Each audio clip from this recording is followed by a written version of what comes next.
శ్వాసహార అవలేహ్యం అండి. దీంట్లో 30 టాబ్లెట్లు ఉంటాయన్నమాట. ఈ సైజులో ఉంటాయి. ఇది రోజు ఉదయం లెగ్గానే ఒక టాబ్లెట్ తీసుకోవాలి. దీన్ని వాటర్ తోటి నవిలి తింటే మంచిది. నవిలితే నోరు తిమ్మిరెక్కుతుంది. ఎందుకంటే ఇందులో పిప్పళ్ళు ఉంటాయండి. అందుకు నోరు తిమ్మిరెక్కుతుంది కాబట్టి దీన్ని పెద్దదాన్నే చిన్న చిన్న మాత్రలు చేసుకుని ఒక 5-6 మాత్రలు నీళ్ళతోటి మింగేశారనుకోండి, ఎన్నో సంవత్సరాల నుంచి ఉన్న ఆస్తమా నుంచి కూడా మీకు రిలీఫ్ కనబడుతుంది. అదేవిధంగా ఇది శ్వాసహార ట్యాబ్లెట్లు అండి. ఈరోజు మీరు ఉదయం మధ్యాహ్నం సాయంత్రం కానీ సాయంత్రం కానీ లేదు రోజు ఒకటి కానీ మీకున్న వ్యాధిని బట్టి మీకు ఏ అయితే ఇబ్బందులు ఉన్నాయో ఆ ఇబ్బందిని బట్టి వేసుకోవాలి.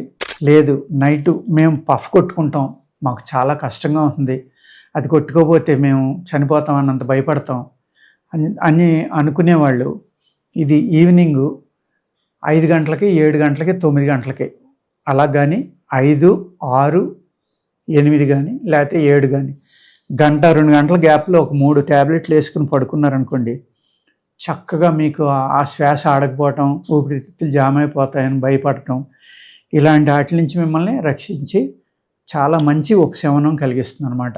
ఈ 2 ప్రోడక్ట్లు కనుక మీరు వాడుకుంటే ఎన్నో సంవత్సరాల నుంచి ఇబ్బంది పడే ఆస్తమా నుంచి కూడా ఉపశమనం లభిస్తుంది అనమాట.